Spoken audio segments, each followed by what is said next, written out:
श्रीलक्ष्मी श्रीमहालक्ष्मी क्षीरसागर कन्यका उत्तिष्ठ हरिसम्प्रीते भक्तानां भाग्यदायिनी।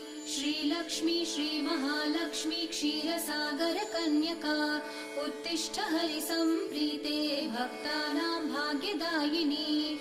उत्तिष्ठोत्तिष्ठ श्रीलक्ष्मी विष्णुवक्षस्थलालये उत्तिष्ठ करुणापूर्णे लोकानां शुभदायिनी। उत्तिष्ठोत्तिष्ठ श्रीलक्ष्मी विष्णुवक्षस्थलालये उत्तिष्ठ करुणापूर्णे लोकानां शुभदायिनी।